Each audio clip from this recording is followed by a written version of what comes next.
Twoja metodysta. On zaczął pływać. Zakręcić miała super view.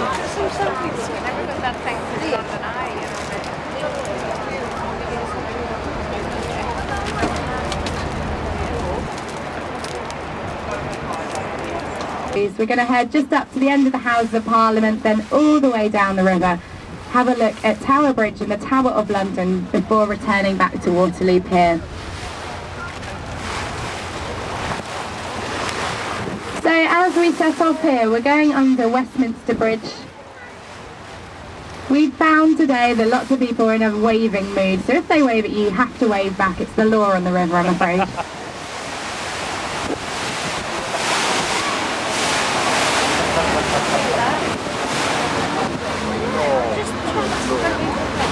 So, coming out the other side, we've got a great view of Big Ben, the Clock Tower and the Houses of Parliament. Big Ben's official name is rather boring, it's just the Clock Tower.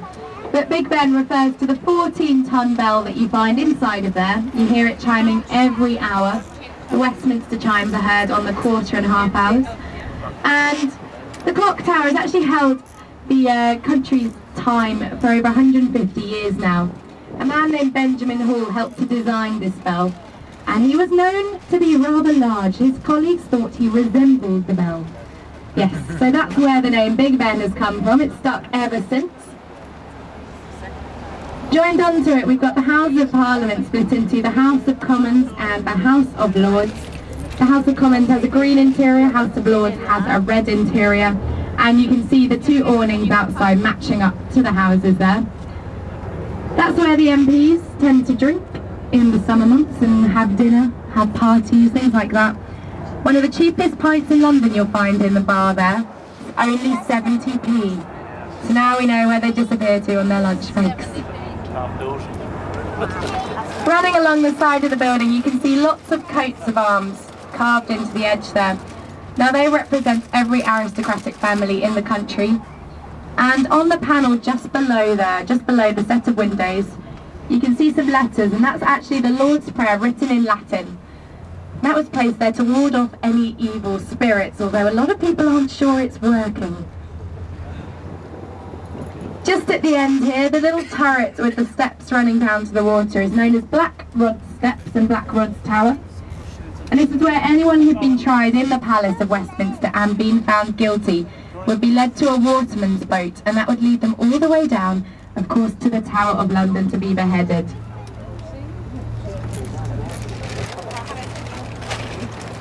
Just ahead of us on the right hand side, you can see two long buildings with golden coloured roofs and flags on top. And that is MI5, so that's home to the British Secret Service.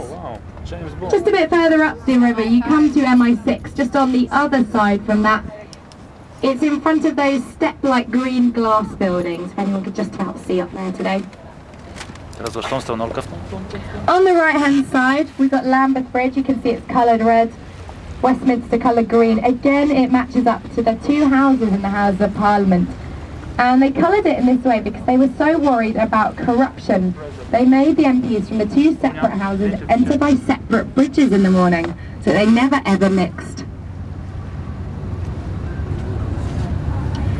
Just at the end here on the left, the main tower is called Victoria Tower. Queen Victoria actually brought in a law. She said when her men were at work, she wanted to know about it. And she wanted to be able to see it from her bedroom window in Buckingham Palace. So what she did was she made them fly a flag from the top of the flagpole there whenever Parliament are in session. And of course that still goes on today. They're not there at the moment. Of course they're enjoying their very short summer holidays that run from mid-June all the way to mid-October. Just over to the right here we've got St Thomas's Hospital. It's actually a very old hospital. It dates back to 1215 when it was founded by monks and nuns all the way down in Southwark. Moved here in the 1860s. Probably most famous for Florence Nightingale setting up her school of nursing there in the 1860s. And it's still one of London's major teaching hospitals. Any nurse that graduates from there receives a little pin badge which says that they are a Nightingale nurse.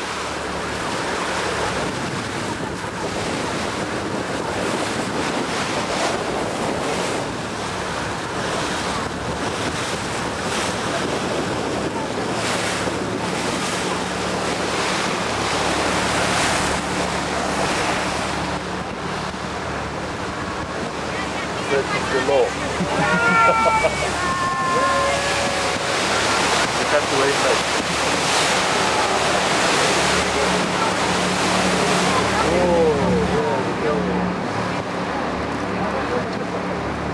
So looking down on us now, we have lots of people crammed into the pods on the British Airways London Eye. At 135 metres, it's the world's largest observation wheel. It was completed for the millennium and designed by a husband and wife architect team named David Marks and Julia Barfield. Cost £75 million in total. The main shareholders were of course British Airways, which have their logo on the side of every capsule, the Two Swords Group, who now own the complete wheel, and also the architects themselves helped put some of the money in. There are 32 of those capsules around the edge, but they have actually been numbered 1 to 33, and it wasn't a mistake. They just chose to miss out the number 13 for superstitious reasons. A flight on the Eye takes 30 minutes, and on a clear day like today, I'd say, you can see all the way out to Windsor Castle. It's just a few little bubbles on the horizon, but that's 25 miles away. But you can do more than just take a flight on the Eye. You can have champagne on there, pims and strawberries at the moment, mulled wine and mince pies. You can even get married on there. Well, it's only 30 minutes all the way around, so it's not the longest ceremony you're going to find. You say your IDs at the top, and then it's all downhill from there.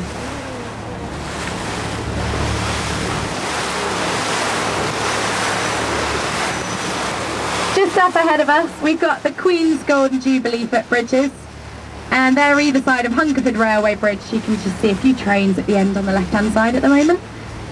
These two footbridges were added in 2003 to mark the Queen's Golden Jubilee, and they were designed to fit in with the design of the London Eye. They take us across to the building over on the left there, which is directly above Charing Cross Station, and it was designed to look like a train coming out of a tunnel.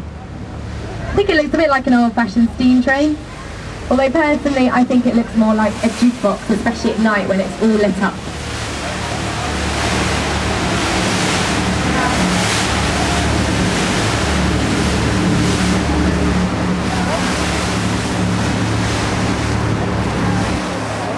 Over on the right now, we've got lots of buildings that make up the South Bank Centre. First of all here, the Royal Festival Hall, completed in 1951 to mark the Festival of Britain, and that's one of London's major concert venues.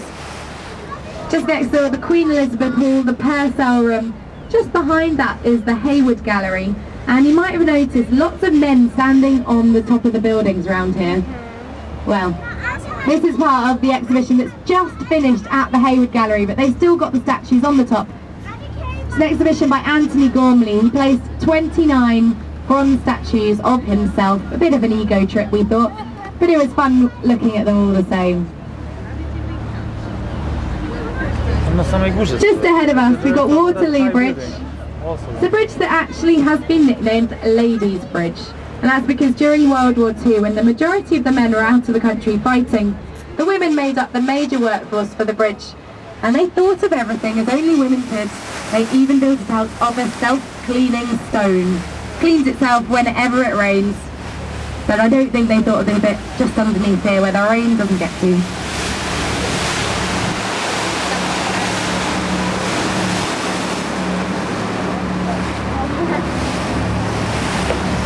Also on the right hand side, another part of the South Bank Centre. This time it's the Royal National Theatre with the digital screen on the top. The theatre was founded by Laurence Olivier. There's 3 theatres within the building. The Littleton, the Cottesloe and the Olivier Theatre is the largest of the 3. They show a great season of plays there at the moment called the Travelex season, where tickets are a bargain at just £10 each. Another area of the culture on the right hand side, the large tower block. Might not look like much. If you've ever seen the news reports with the River Thames and the London skyline in the background, most likely it was filmed in that building there. That is home to ITV and the London studios. Lots of the nation's favourite programmes, anything by Anton Tech. Cilla Black's Blind Date, which is a bit of a blast from the past these days. GMTV. We're also coming up to the This Morning studios, of course presented by Fern and Phil. That's the white building just coming into view on the right hand side, the mirrored windows. We quite often see them just out on the riverbank there, performing strange tasks involving deck chairs and things like that. People who make the little OXO stop cubes, which is still very popular today. But it was built in the 1930s when there were very strict laws about advertising your company name along the River Thames. It was strictly prohibited. So how did they get away with this one? Well, they got taken to court and they claimed that they chose some geometric shapes for the top of their building. Just a circle across and another circle. And well, the judges bought it and they got away with it. More recently, the building has been regenerated. Running along the bottom there are lots of shops and restaurants. All the way up the building, very nice luxury apartments with balconies overlooking the river. And right at the very top, the glass panel is an exclusive restaurant owned by Harvey Nichols. But now, if you have a look over to the left, we've got a great view straight through to St Paul's Cathedral. Now, after the Great Fire of London in 1666, about 80% of London was destroyed. And of course, caught up in that were many of the churches, including the one that stood on this hill over here. So Christopher Wren was the man responsible for their replacement. Took him 35 years in total, completed in 1710. And that is the second largest dome in the world after St Peter's in Rome.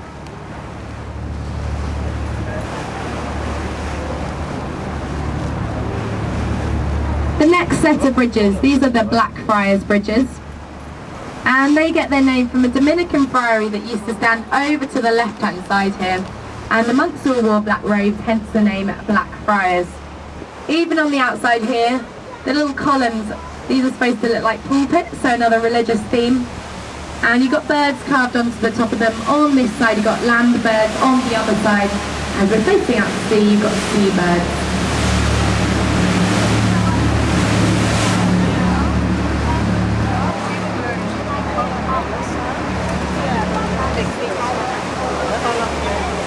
So, very mysterious columns. Looks like there's something missing on the top. I'm going to explain all about that on the return journey.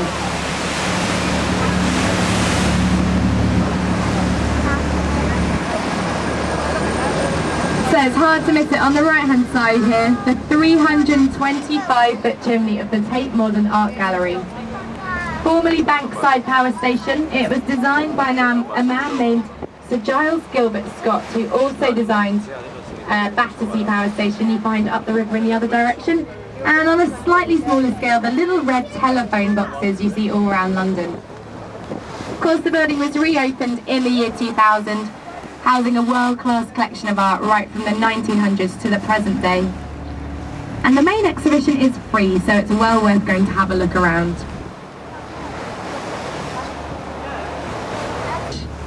Of course, it was opened in the millennium, but it was also closed in the millennium after just the opening weekend. Lots of people flocked to London to test out this new exciting bridge, and they found it wobbled a bit more than they liked. So they closed it for 18 months, reopened without the wobble of course, but the architect responsible for the bridge, Sir Norman Foster. When questioned as to why his bridge wobbled, he claimed, "It doesn't wobble. It's just the way that people walk in London." Just on the right hand side here, masked by a giant tree. It's the only thatched roof that's been permitted in London since the Great Fire in 1666. It's completely made from authentic materials, made just as it would have been made in Shakespeare's day, using wooden pins and all sorts. The only modern things you'll find within the building are the sprinkler system and the fire extinguishers. It's a very lively experience going to see a play there, as most of it is open air. If it rains, you're going to get pretty wet. If it's sunny, you might get a sunburn. Oh, great. At the moment, they're showing a season of Look a Bit Lost. And in the evenings, it's a favourite for coach drivers to park their coaches. Just on the right here, we've got the Anchor Pub, London's most famous and oldest riverside pubs. This one dates back to the 18th century, although traces of earlier buildings have been found beneath it. So Samuel Pepys, Dr. Samuel Johnson and Charles Dickens are all said to have drunk there at various times, as well as Tom Cruise right at the end of Mission Impossible.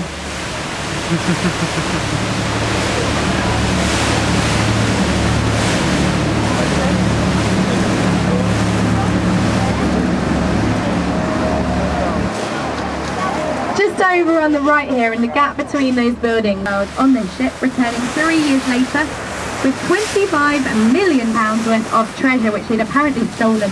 Granted, a national hero nonetheless. This one sailed around the world 3 times, and it's currently a museum scene. Ahead of us, London's first bridge. Well, it's the first place a bridge was ever built across the river. Of course, London Bridge.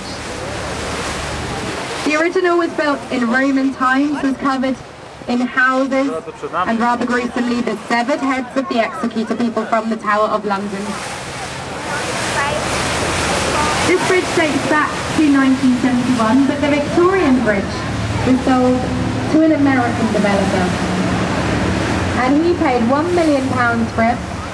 He shipped it out stone by stone to Lake Havasu in Arizona. But when he got it there, he discovered he'd made a terrible mistake. As he rebuilt it and realised he bought the wrong bridge. Yes, he thought he was buying the bridge just in front of us now. I think that would have been a bargain at £1 million myself. Just on the right here, we've got Hayes Wharf, one of the oldest wharfs where cargoes would have been brought to London. And also just ahead of us on the right hand side, the sandy coloured buildings with the glass archway in between. That is Hayes Galleria, again somewhere where lots of cargoes would have been brought. And you can see there's even an inlet there. They used to have the river flowing all the way down in between the buildings there. These days it's a very nice place to go for dinner. There's a few shops as well. In World War II. Participated in D-Day as well as the Korean War. And those guns that you can see on top can fire as far as 12 miles.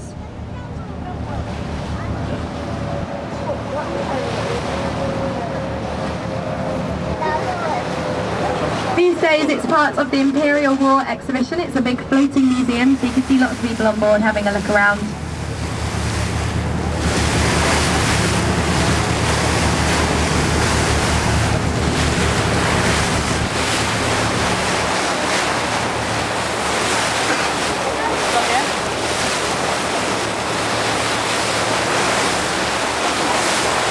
Over to the right here, another building with a bit of a wobble to it.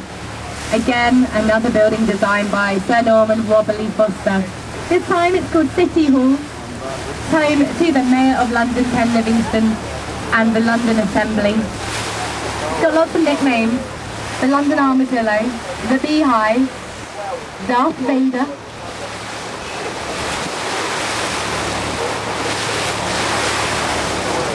Apparently there's scaffolding on the roof at the moment because they've had a bit of a leak. Lots of rain meant a big hole in the roof occurred. So even Ken Livingstone's getting a bit wet. Just ahead of us, London's most famous bridge. We've got Tower Bridge. It's only just over 100 years old, and it can be opened in the centre there, those bastions. We saw it open about 45 minutes ago. So this is when the waving skills really come into play, because if people wave back at you when you're on a boat going underneath it, we each get 5 years good luck. And I think it's definitely worth it. So we have to try and get the attention. There aren't that many people in the middle today. I think those two gentlemen look friendly. There we go. I knew they would.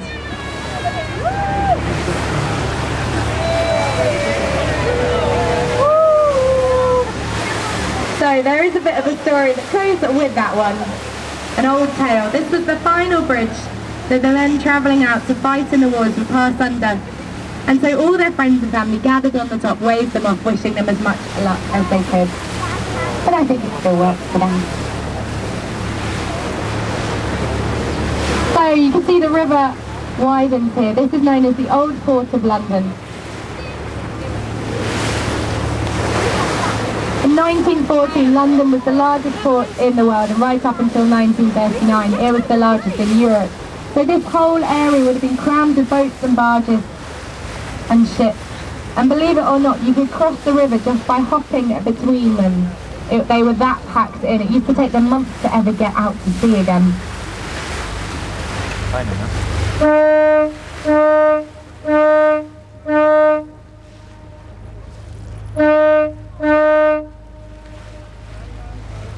Just checking you're awake there. So this whole area became derelict when the docks shut. And it wasn't until the 1980s that they started to regenerate the buildings. You can see lots of wharves and luxury apartments along here. Now if you wanted to buy one on the right hand side, say in Butler's Wharf, I think they look rather nice. Just recently, a one-bedroom apartment in Butler's Wharf went for £2 million. So we'd better start saving. Just ahead of us, you can see the 3 tallest buildings in London. They make up Canary Wharf. The tallest one in the centre there is 235 metres high. So if you go up on the London Eye, have a look out, and then think of being 100 metres taller than that, and that's the view you get from there. That's in the financial district of London. You've got HSBC Bank on the left, Citibank on the right. There's about 22,000 workers just working between those 3 buildings alone.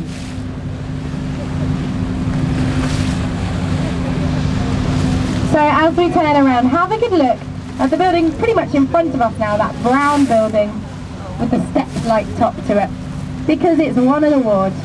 Yes, just recently, that hotel there, I don't know if anyone's staying there. Well, that is the 2nd ugliest building in the UK at the moment. Probably not a plaque they've got displayed high above reception as you walk in the door. Just on the right here you can see St Catherine's Docks. It's a lively yachting marina, it's very pretty to have a look around. And as we head back under Tower Bridge again, I'll tell you a little bit more about it. Just at the top there, those 2 pedestrian walkways, they were a design feature so that if the bridge was in use, if it was being raised or lowered, people could still cross out of London. And that's because it's got its own captain and crew who man the bascules. And it's classed a working vessel on the River Thames, even though it's not going anywhere. But over to the right now, a great view of the Tower of London. It's over 900 years old, with the oldest parts dating back to William the Conqueror. That's the tower right in the centre, is the oldest, the White Tower. It's had many functions throughout the centuries. It's been a royal mint, an observatory. There was even a zoo at one point. Apparently the first elephant they ever had in England was in the grounds of the Tower of London, at the water level. And that was of course where those men were brought by the watermen's boats to be delivered to the Tower of London to be beheaded. The tower is home to 7 black ravens, and legend has it the kingdom.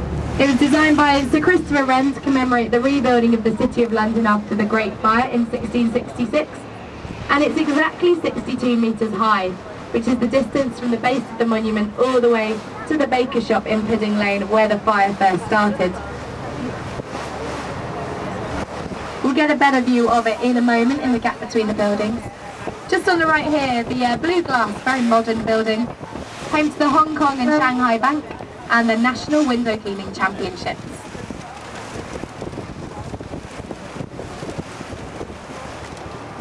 So in the gap between the buildings here, that church there is St Magnus the Martyr, another design of Sir Christopher Wren, allegedly the most haunted building in London, and just next to it the monument. Has a platform at the top, and that's because you can climb up it. Lots of steps, I think it's 311 in total. You do get a certificate for all your hard work at the end.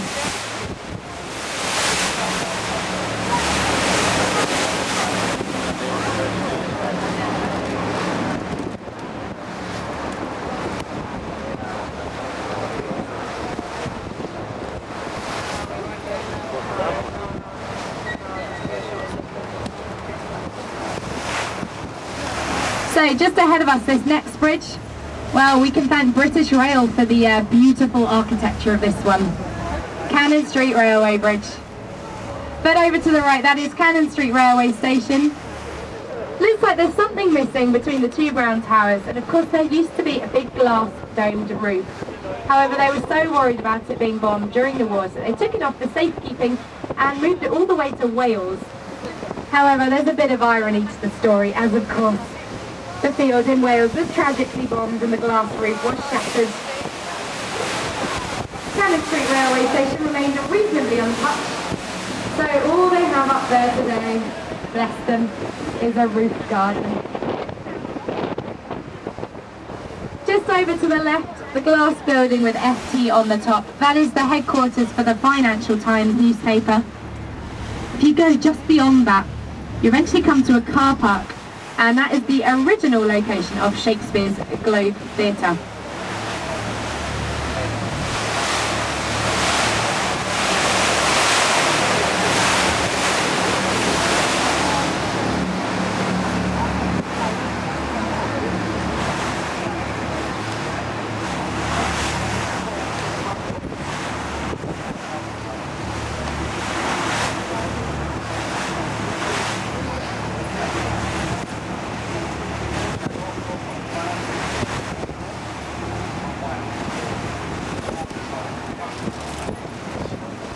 So we're heading back towards the Wobbly Bridge, or the Millennium Bridge. It's often said that this bridge links the Beauty and the Beast. I don't think anyone would struggle to work out which was which there. But if you get your cameras at the ready, you'll get a great view of St Paul's as we pass under the bridge here. And it's actually looking very clean at the moment, and that's because, well, they've been undergoing a very vigorous cleaning process as it's due its 300th birthday in 2010.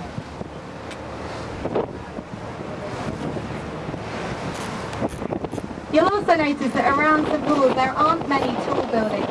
They do actually have height restrictions in this area. And also a law saying you can't block the view from the river to St Paul's. Very old law. And that is why the City of London School here, they built this glass atrium. So you can just about see through it.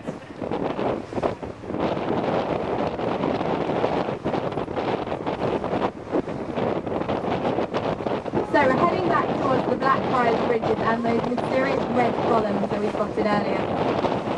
Well, of course, there used to be a bridge on the top. It was St Paul's Railway Bridge, carried the first steam train across the river. However, as the trains advanced, they needed bridges to use diesel trains on, so they built the one in front of us now. When they went to remove the old one, well, they got the top off all right, but removing the columns proved rather difficult, as putting dynamite anywhere near them would completely destroy the foundations to the other two bridges, because they didn't think this one through. So they did the best thing they could think of. They made them very inconspicuous by painting them bright red.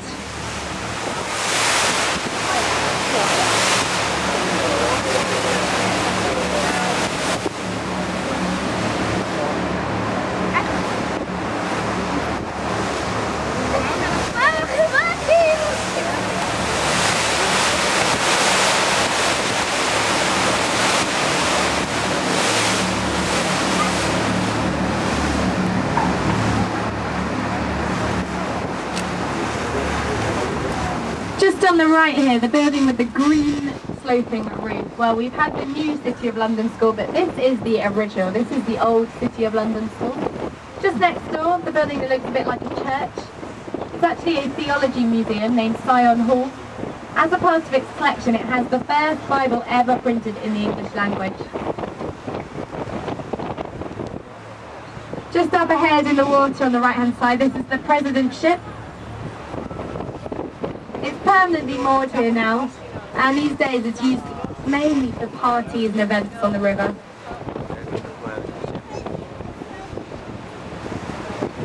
And also on the right, if you have a look through the trees here, just about be able to see the temple and the Inns of Court.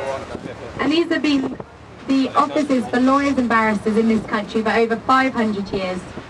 Includes Lincoln's Inn, where John Donne the poet and Oliver Cromwell were both students. And if anyone saw the Da Vinci Code movie, it also featured in that. Also coming up on the right-hand side, this archway on the riverbank. This marks where the two cities in London meet. We've got the City of London, which is the City of Commerce, and the City of Westminster, which is where we're just entering into. The face carved above it there, that is the face of Old Father Thames, is the legendary protector of travellers on the river.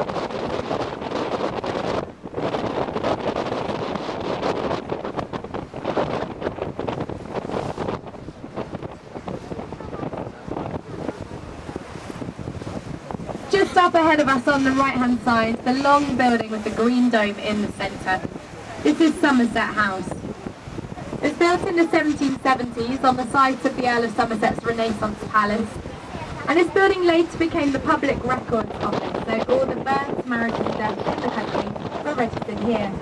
And at that time it had the nickname the Hatcham, Matcham and of course Dispatcham. These days it's home to the Courtauld Institute of Art, the Gilbert Collection, some of King's College, the dreaded tax office. And also, if you go up on the London Eye, have a good look down at this building. You'll notice that it's got an absolutely huge courtyard in the centre. Now in the summer they play host to lots of concerts. I know at the moment they've got the Film 4 screenings going on, lots of classic films. And also in the winter it's quite famous for having a huge ice rink there. It's totally amazing.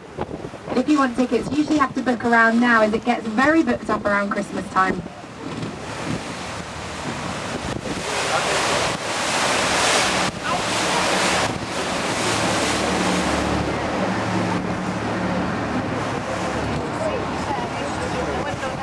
Over on the right here, the building with the flagpole on the top, that is the... And just next door, the building with the large clock face on it, that is Shellmex House. It's the former headquarters to Anglo-Dutch oil company Shell. But these days, all it has to say for itself really is that it boasts the largest clock face in London. Beats Big Ben by a whopping 1 inch. Also on the right here, this monument on the riverbank is Cleopatra's Needle, a present from the Egyptian government in 1819, also presented one to New York Central Park. The 2 sphinxes were added either side in 1882, said to guard the needle. However, we read the plans wrong and put them the wrong way round, so instead they just look up at it all day.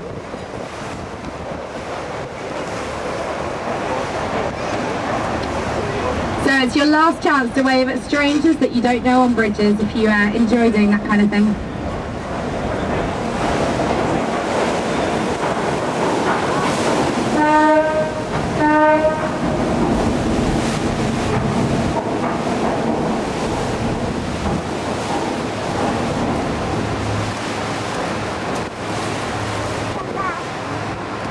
Just on the right hand side here, the building looks a bit like a French chateau. Its name is Whitehall Court.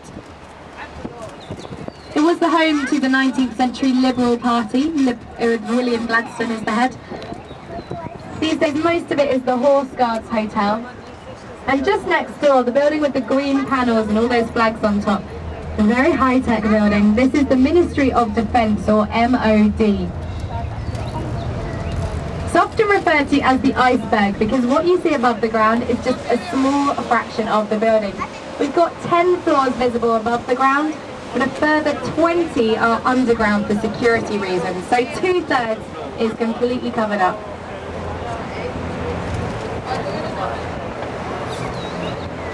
Just last summer they added solar panels to the roof so that they can go ahead if there's any kind of power failure.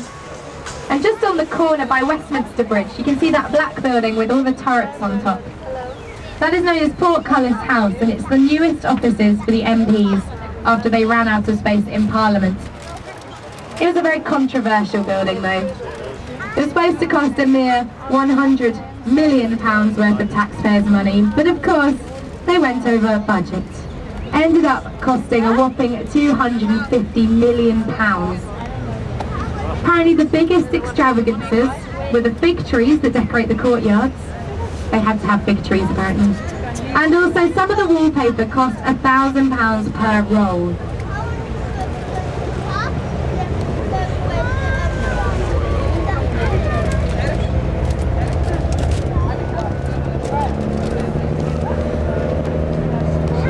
Just ahead of us over to the left hand side, the very large grand building is known as County Hall. It was home to the Greater London Council, but But of course, Margaret Thatcher rather famously abolished them as she didn't really like what they stood for. Since then, it's mainly been used for tourism. Got 2 hotels within the building. Lots of restaurants, the Dali exhibition, the Star Wars robot exhibition I think is going on at the moment. The London Aquarium is right in the centre. And also lots of the green painted windows right at the top there are luxury apartments. I'm not sure how happy they were when the London Eye turned up, as we have a great view into their windows every day. So we are just heading back to Waterloo here at the London Eye. You can just remain seated a couple of minutes longer whilst we dock safely. If you have any litter, there are bins just at the back of the boat. And if you had your photos taken on the way in, they should be waiting for you in a few moments, just on the left-hand side here.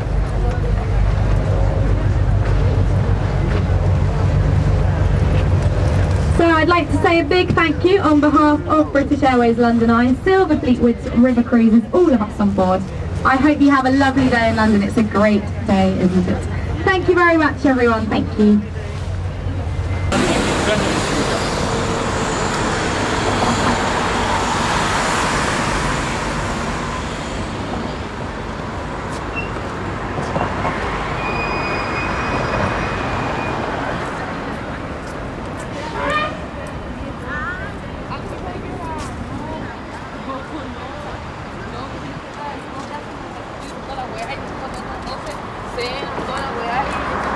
Ah, mejor.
dalej.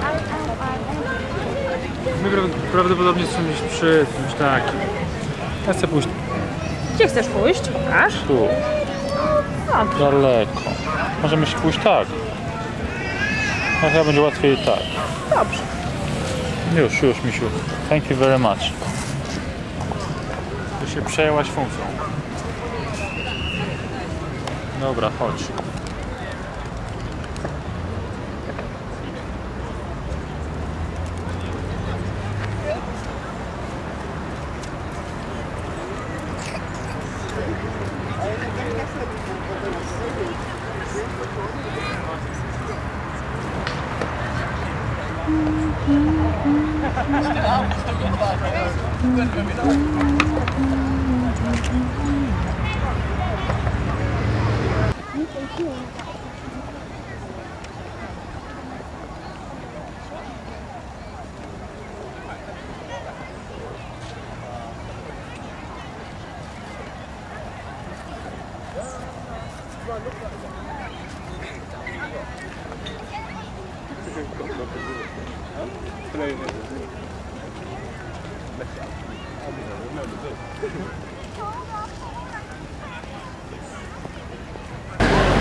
Right.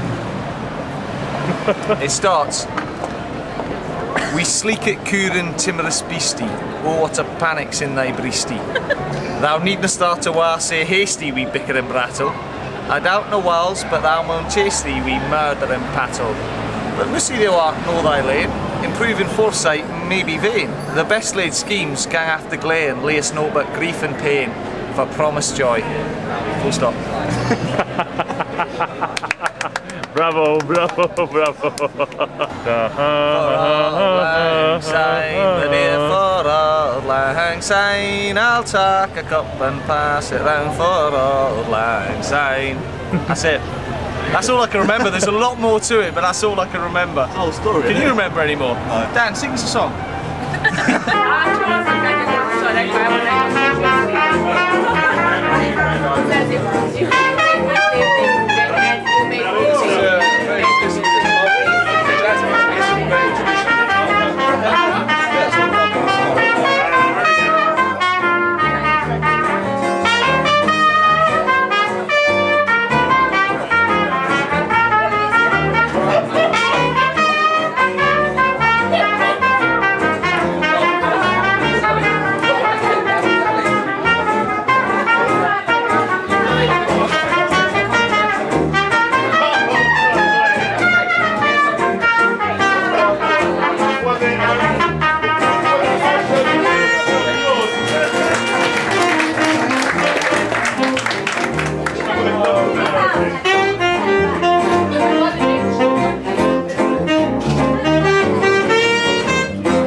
They're coming back on, I think. This is Daniel's son. This is Jordan's son.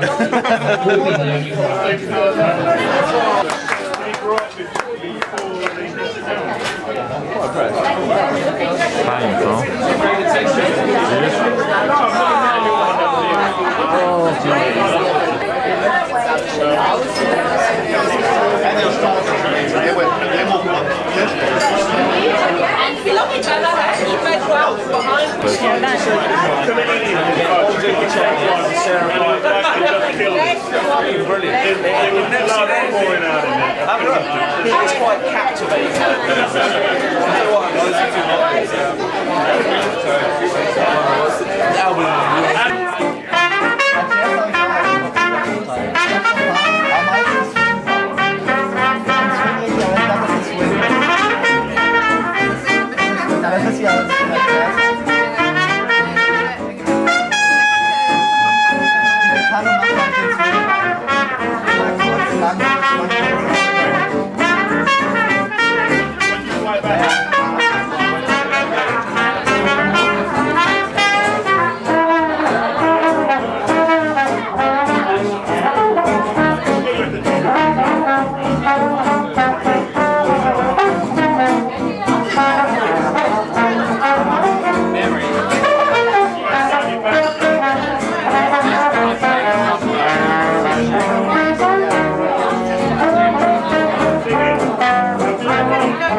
The sudden crush of the moment.